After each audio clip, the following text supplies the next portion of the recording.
কি অবস্থা বলো তো রাজবৈদ্য, বর্ষাকালের এই এক জ্বালা, গোটা রাস্তা জলে জলময় হয়ে থাকে। উফ, হ্যাঁ, যা বলেছ গোপাল, রাস্তার যা অবস্থা, ভয় লাগছে। তখন না আছাড় খেয়ে পড়ি। হ্যাঁ সেই, তাই আমি যেরকম পা টিপে টিপে হাঁটছি তুমি সেই রকম ভাবেই হাঁটো। ওরে বাবা রে, গেল। ও পড়ে গেলাম রে। কি কাণ্ড করে বসলেন বলুন তো, পড়ে গেলাম। এবার যে কি করি। আরে গোপাল, ও গোপাল, আমাকে তোলো, কোমরে জোর লেগেছে। চলুন চলুন চলুন, আপনাকে এখন আপনার ঘরে নিয়ে যাই। এই অবস্থায় আর রাজবাড়ি যেতে পারবেন না। ও, আর পারছি না গোপাল, আর পারছি না। তুমি তুমি এক কাজ করো, ওই ওপর তাকে দেখো, একটা সবুজ রঙের কৌটো আছে, ওর মধ্যে থেকে একটা বড়ি আমাকে দিয়ে দাও।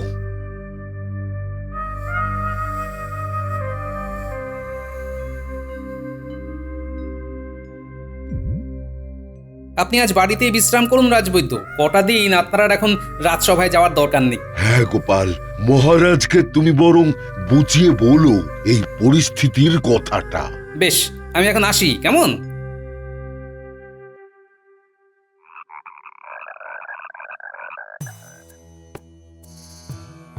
কি গোপাল, তোমার এত দেরি কেন? আমরা তো এখনো রাজসভার আলোচনাই শুরু করতে পারছি না। ওকে আবার জিজ্ঞেস করছেন মহারাজ? আপনি কি জানেন না যে ওর খাওয়ার ঘুম ছাড়া আর কোনো কাজ নেই? দাঁড়াও না মন্ত্রী, আমি যার কথা তার মুখ থেকেই শুনবো, আর তুমি সবকিছুতে কথা বলো কেন বলো তো? তার মধ্যে আবার রাজবৈদ্য এখনো এসে পৌঁছয়নি। কি যে করছো তোমরা! সেই উত্তরই দিতে যাচ্ছিলাম মহারাজ, কিন্তু সুযোগ পেলাম কই। কেন গোপাল, কি হয়েছে? আর বলবেন না মহারাজ, আমি আর রাজবৈদ্য একসাথে রাজসভায় আসছিলাম, আসার সময় রাস্তায় জমা জলে পা পিছলে রাজবৈদ্য পড়ে গেছে, ওনার ভীষণ কোমরে লেগেছে। আপনি তো জানেনই বর্ষাকালে গ্রামের রাস্তার কি অবস্থা হয়। বলো কি? রাজবৈদ্য এখন কেমন আছে? এখন ওনাকে বিশ্রাম করতে বলে এসেছি এবং ওনার দেওয়া বড়ি ওনাকে খাইয়ে শুইয়ে দিয়ে এসেছি। তবে উনি বলে দিয়েছেন সম্পূর্ণ সুস্থ না হলে এখন কয়েকদিন উনি রাজসভায় আসতে পারবেন না। হ্যাঁ হ্যাঁ গোপাল, তুমি রাজবৈদ্যকে বলে দিও কোনো অসুবিধে নেই, সম্পূর্ণ সুস্থ হলে তবেই যেন রাজসভায় আসে। এই হচ্ছে আসল সুযোগ। রাজবৈদ্যর অনুপস্থিতিকে কাজে লাগিয়েই আমাকে যা করার করতে হবে। না না না না না না, আর বেশি দেরি করা যাবে না, একদম না।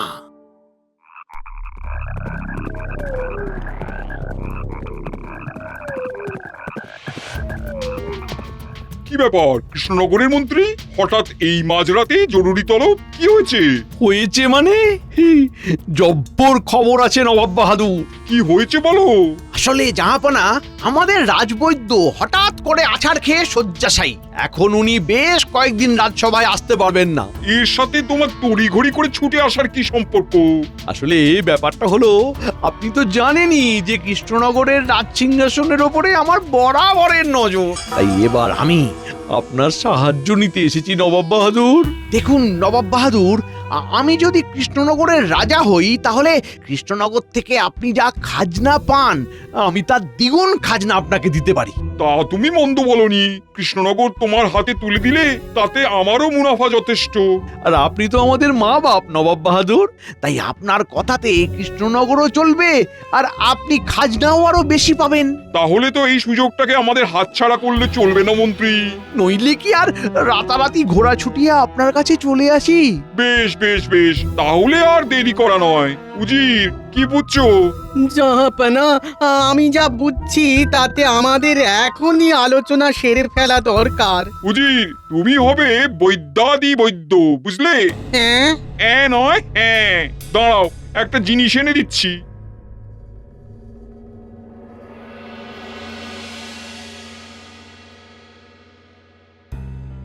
এই বইটা পড়তে শুরু করে দাও। ঘরোয়া টোটকা। আচ্ছা জাহাপনা, আচ্ছা, আমি এখনই পড়া শুরু করে দিচ্ছি। দেখো, এইবার এমন ভাবে কাজ করো যেন কোনোভাবেই বিফল হওয়ার আর জায়গা না থাকে। না জাহাপনা, একদম চিন্তা করবেন না, এইবার ভুল হবার কোনো জায়গাই নেই।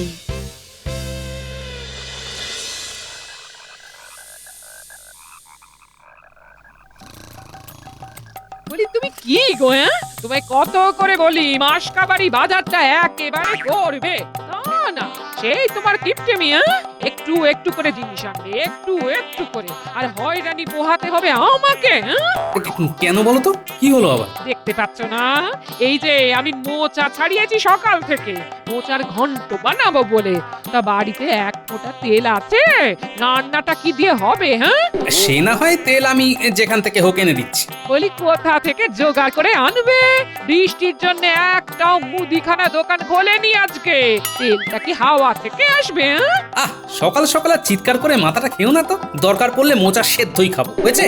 হ্যাঁ হ্যাঁ হ্যাঁ তাই খেয়েও, কিন্তু এই মোচা যে কেটে আমার হাতে আঠা হয়ে গেছে সেটা কি করে ছাড়াবো তেল ছাড়া আহ, তুমি তো আমাকে জ্বালিয়ে খেলে দেখছি। একটু সাবান দিয়েও তো হাত ধুতে পারো নাকি?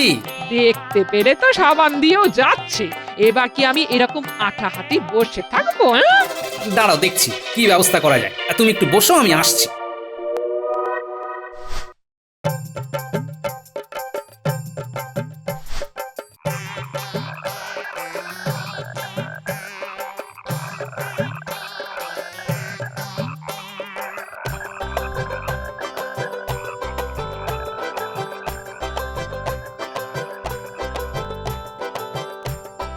বিজ্ঞানী বাড়ি আছো?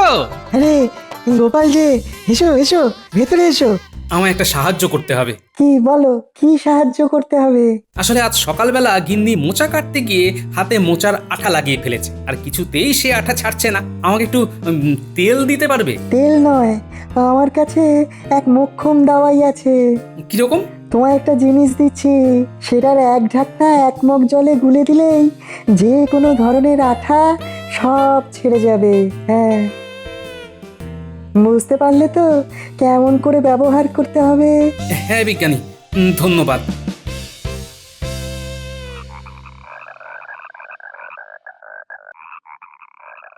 ওই গো গিন্নি, কোথায় গেলে? এদিকে এসো, তোমার জন্য মক্ষম দাওয়াই নিয়ে এসেছি। ওই তেল নিয়ে এসেছো আরে না গিন্নি, এ তেলেরও বাপ। এক কাজ করো, এক মগ জল নিয়ে এসো দেখি। মা এই জল নিয়ে এসে কি হবে আহা, সবকিছুতে এত প্রশ্ন করো কেন গিন্নি? যা বলছি নিয়ে এসো না।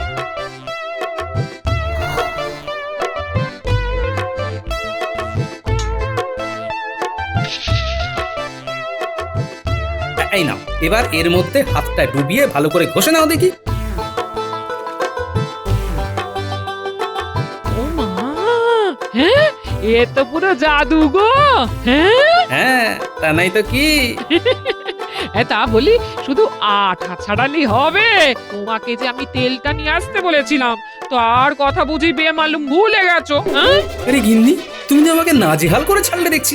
বলি আজকে কি দুপুরে রান্না হবে না হবে না সেটা পরিষ্কার করে বলে দাও তো আমাকে।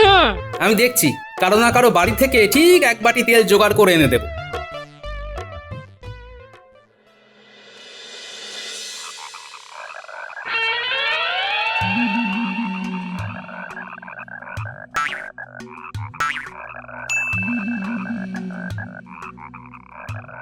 এই যে এদিকে শোনো, তুই তো মাঠে ঘাটে চাষ করিস, তোর নিশ্চয়ই খুব সর্দির ধাত। এই আবহাওয়ায় নিশ্চয়ই গলা খুশখুশ করছে। হ্যাঁ মানে আপনি কি করে জানলেন? আমি সব জানি। এক কাজ কর, আমাকে একটা মোহর দে, মধু আর তুলসী পাতা প্রতিদিন সকালে একটা করে খাবি। যা যা যা যা, তোর রোগ সেরে যাবে সব। কিন্তু আপনি কে? আমি হলাম বৈদাদি বৈদ্য, সকলের কল্যাণে কাজ করে থাকি। এখন এখানে 1 মাস থাকবো, কৃষ্ণনগরকে একেবারে নিরোগ করে চলে যাব। কিন্তু হঠাৎ এখানে কেন? কেন বুঝতে পারছিস না? এই গ্রামের আবহাওয়ার কি অবস্থা, এখানে তো কোনো মানুষই সুস্থ থাকতে পারবে না। সর্দি, কাশি, জ্বর, হাঁপানি এখানকার সবার নিত্য সঙ্গী। তোরা এক্ষুনি গিয়ে মহারাজের কাছে অভিযোগ জানা, তিনি গ্রামের মানুষদের স্বাস্থ্যের খেয়াল রাখেন না কেন?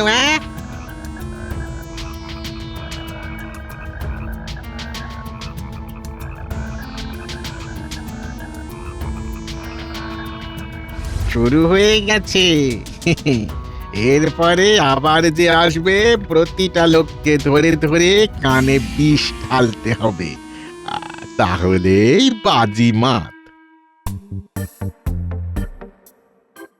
কোথায় যাই কোথায় যাই, মন্ত্রীর বাড়ি আমার বাড়ি থেকে কাছেই। দেখি তবে মন্ত্রীর বউ যদি দয়া করে একটু তেল দেন।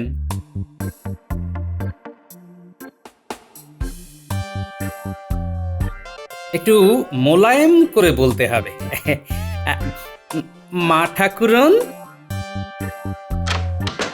কি ব্যাপার গোপাল, তুমি হঠাৎ এখানে?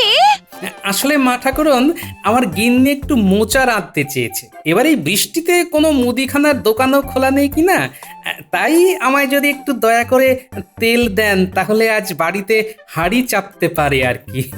দেখো গোপাল, আমার কর্তা ঠাকুরের সঙ্গে তোমার সম্পর্ক খুব একটা ভালো নয়, তাই আমি যদি তোমায় তেল দিয়ে সাহায্য করি উনি কিন্তু আমায় খুব বকাবকি করবেন, তাই আমি তোমায় কোনো সাহায্য করতে পারবো না গো। তুমি এখন এসো।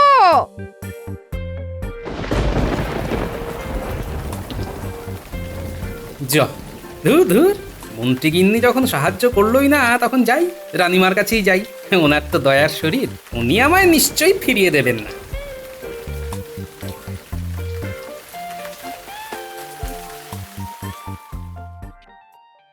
এই লোকটাকে নিয়ে আমি আর পারলাম না। বেলা গড়িয়ে বিকেল হতে চললো, ওনার এখনো আসার নাম নেই। যাই একটু এগিয়ে গিয়ে দেখে আসি উনি কত দূর এলে। হ্যাঁ,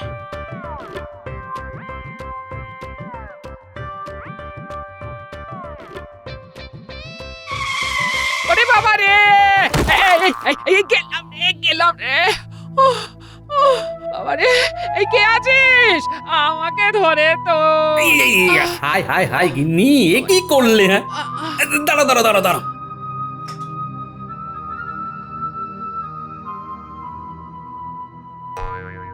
একটু সাবধানে থাকতে পারো না গিন্নি? আমি তো তেল নিয়েই আসছিলাম, এখন কি করি বলো তো? রাজবৈদ্য এরকম শয্যাশায়ী হয়ে পড়ে আছেন, তোমাকে কার কাছে নিয়ে যাই এখন? তাও একটু কষ্ট করে হেঁটে হেঁটে চলো দেখি। উনি মুখেও যদি কিছু বড়ি দিয়ে দেন তাহলেও যদি কিছু লাভ হয়। চলো চলো চলো।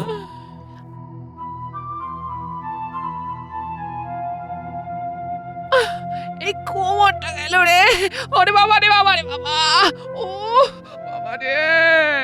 এই হচ্ছে মোক্ষম সুযোগ, একে যদি বোকা বানাতে পারি তাহলেই আমার কাজ অর্ধেক শেষ। এই সুযোগ ছাড়া যাবে না। চলো চলো, ধীরে ধীরে চলো। বৈদ্য যদি কিছু একটা উপায় বাতলে দেন তাহলে হিললে হয়ে যাবে।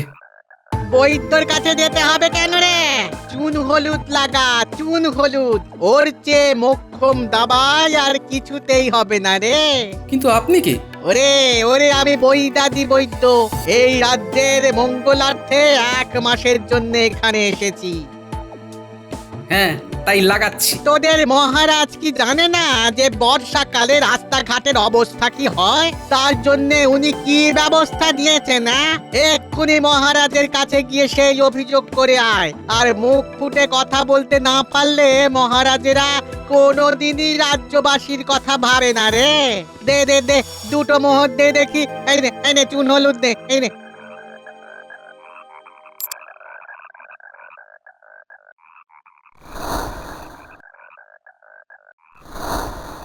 এটা কি রে? হঠাৎ এরকম নিঃস্বার্থ ভালোবাসা কেন আমাদের রাজ্যবাসীর প্রতি? তারপর আমাদের দেবতাতুল্য মহারাজের বিরুদ্ধে আমাদের কান ভাঙানোর চেষ্টা করছে। ব্যাপারটা তো দেখতে হচ্ছে।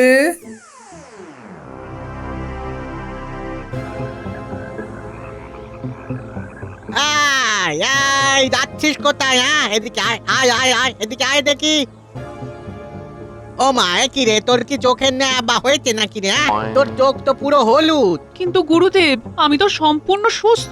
কে কে বললো তোকে? কে বললো যে তুই সুস্থ? তুই কি আমার চেয়েও বেশি জানিস? তোর শরীর একদম নেবায় ভরে গেছে রে। আমি যা যা বলছি মন দিয়ে শোন। আপনি বলুন আমায় কি করতে হবে? দে দে দে দে, আমায় 2টো মোহর দে দে। আর শোন শোন, এই বাতাবি লেবুটা নিয়ে প্রতিদিন সকালবেলা খাবি। আর আর তুই কি জানিস তোর এরকম রোগ হঠাৎ করে ধরা পড়লো কেন? কেন? তোদের ঘাটের পুকুরগুলো কি অবস্থা দেখেছিস, কি রকম নোংরা? সেই জল খেলে নেবা হবে না তো আর কি হবে? মহারাজকে গিয়ে আজই অভিযোগ কর যে রাজ্যের খেয়াল যদি রাখতেই না পারেন, তাহলে আমরা এরকম মহারাজ চাই না। কিন্তু বাবা, পুকুর তো পরিষ্কার। তোরা প্রতিবাদ না করলে তোরাই অসুস্থ হয়ে মরবি, রাজার কিন্তু কিচ্ছু হবে না।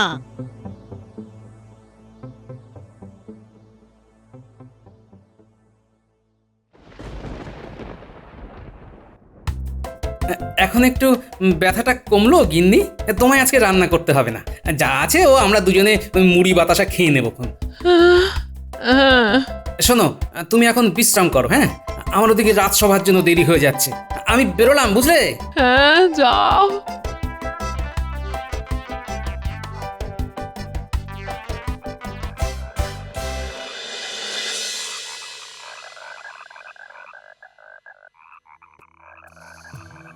মহারাজ, এভাবে কিভাবে চলবে বলুন তো? আপনি আমাদের স্বাস্থ্যের কথা একদম ভাবছেন না। হ্যাঁ মহারাজ, পুকুরের জলগুলো আর বিশুদ্ধ নেই, তাই আমারও চোখ খারাপ হয়ে গেছে। আপনি বলুন, এভাবে চলতে থাকলে আমরা কি করে ভালোভাবে বেঁচে থাকবো? হ্যাঁ মহারাজ, প্রতিটা পুকুরের ঘাট ঠিক মতো বাঁধানো নেই। আপনি রাজ্যের ঠিক মতো দেখভাল মোটেই করছেন না মহারাজ। আমরা এর বিচার চাই। কিন্তু হঠাৎ করে তোমরা একসাথে সবাই মিলে এত খাপ্পা হয়ে গেলে কেন? আমি তো সেটাই বুঝতে পারছি না। এইসব কথা আমাদের বৈদ্যাদি বৈদ্য বলেছেন, উনি আমাদের চোখ খুলে দিয়েছেন। এভাবে চলতে থাকলে আমরা এখানে থাকবো কিভাবে মহারাজ? খেলা জমে উঠেছে।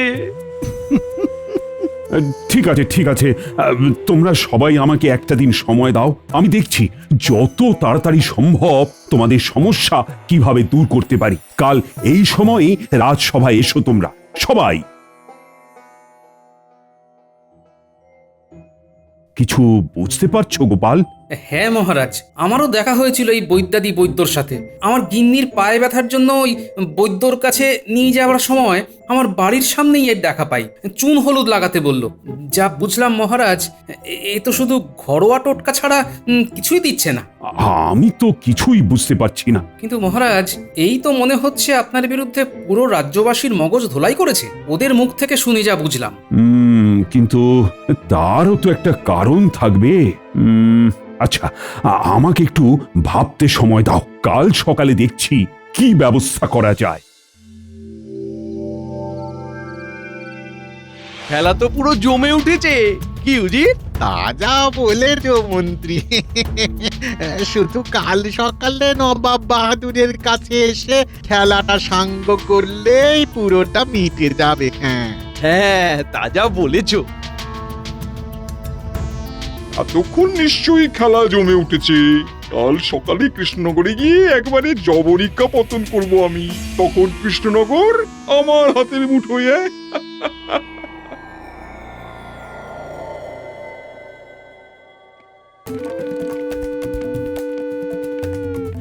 কি শুনছি কৃষ্ণচন্দ্র, কি কেমন অরাজকতা চলছে? রাজ্যের মানুষ একসাথে তোমার বিরুদ্ধে অভিযোগ করতে এসেছে। কিন্তু আপনাকে সব কে বলল নবাব বাহাদুর? আমি সব খবর পেয়েছি। তুমি গোটা রাজ্যের স্বাস্থ্য পরিবেশ সম্পর্কে কোনোই খেয়াল রাখছো না। তোমার বিরুদ্ধে আমার কাছে অভিযোগ এসেছে, তাই তোমার রাজত্ব আমি আজ কেড়ে নিতে এসেছি। কিন্তু কে অভিযোগ করেছে? বৈদ্যাদি বৈদ্যর কাছে আমি তোমার বিরুদ্ধে অভিযোগ পেয়েছি। উনি হলেন একজন ভণ্ড লোক। কি ভণ্ডলোক? একজন মানুষ যে বিনা স্বার্থে আমাদের রাজ্যকে নীরব করার উদ্দেশ্যে এসে সবাইকে উপকার করছে, আর তুমি তাকে কিনা বলছো যে সে ভণ্ড? তুমি তো নিজেও বললে যে তোমার গিন্নির উনি চিকিৎসা করেছেন। উপকার নেওয়ার পরে এরকম বেইমানি করতে লজ্জা লাগে না গোপাল? আর আমি যদি প্রমাণ করে দিতে পারি উনি একজন ভণ্ড। বেশ, তুমি যদি প্রমাণ করে দিতে পারো তাহলে তোমার রাজ্যের 5 বছরের খাজনা মুকুব। ঠিক আছে, কিন্তু আগে ওই ভণ্ডকেই রাজসভায় ডাকা হোক।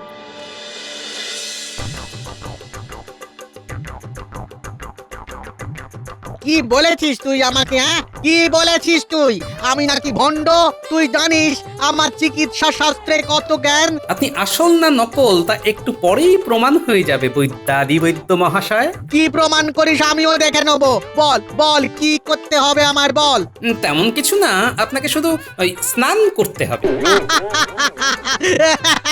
এ আবার এমন কি? তেমন কিছু না, তবে আমার দেওয়া জলেই আপনাকে স্নান করতে হবে। বেশ, তাই হোক। নবাব বাহাদুর, আমাকে যদি একটু অনুমতি দেন, আমি স্নানের জল প্রস্তুত করার জন্য একবার আমার বাড়ি যেতে চাই। বেশ, যাও, তবে বেশি দেরি করো না।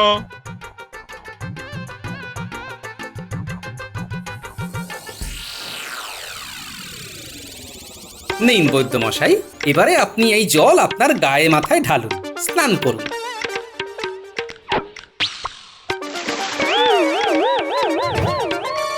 এ কি তুমি উজি? ইয়ে, মানে মানে এই মাটি করেছে। নবাব বাহাদুর, এটা কি হলো? আসলে কৃষ্ণচন্দ্র, কিছু মনে করো না, আমি তোমার 5 বছরের খাজনা মুকুব করলাম। নবাব বাহাদুর, বিষয়টা কিন্তু শুধু খাজনা মুকুবের নয়, আপনি দেশের নবাব, আপনার থেকে কিন্তু এমন প্রতারণা মোটেও কাম্য নয়। আমি কি করব বলো? তোমার রাজ্যের মন্ত্রী তো এসবের মূলে। যেই দেখেছিল রাজবৈদ্য অসুস্থ, তার সুযোগ নিতে সেই রাতেই আমার কাছে চলে যায়। আপনি তো জানেনই যে কৃষ্ণনগরের রাজ সিংহাসনের ওপরে আমার বরাবরের নজর। দেখুন নবাব বাহাদুর, আমি যদি কৃষ্ণনগরের রাজা হই, তাহলে কৃষ্ণনগর থেকে আপনি যা খাজনা পান, আমি তার দ্বিগুণ খাজনা আপনাকে দিতে পারি।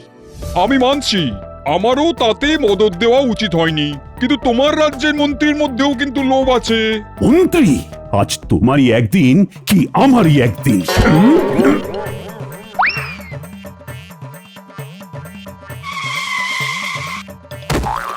এটাই হচ্ছে ওর আসল শাস্তি। আমাকে তুমি ক্ষমা করে দিও কৃষ্ণচন্দ্র। উজির, চলো, অনেক হয়েছে, আর আমাদের এক মুহূর্ত এখানে থাকা মোটেই শোভা পায় না। বিজ্ঞানীর আবিষ্কারের জবাব আছে বটে, মোচার আঠাও তুলছে, দাড়ির আঠাও খুলছে। তা গোপাল, তোমার এই বুদ্ধিটা কি করে মাথায় এলো? খুব সহজেই এলো মহারাজ, কারণ যেদিন প্রথম উজির ওরফে ওই ভণ্ড বৈদ্যাদি বৈদ্যকে দেখি, সেদিনই ও আমাকে দেখে বারবার গোঁপ ঠিক করছিল। তখনই বুঝেছিলাম এ ওর নকল গোঁপ। আর আজ প্রমাণ দিলে, হ্যাঁ?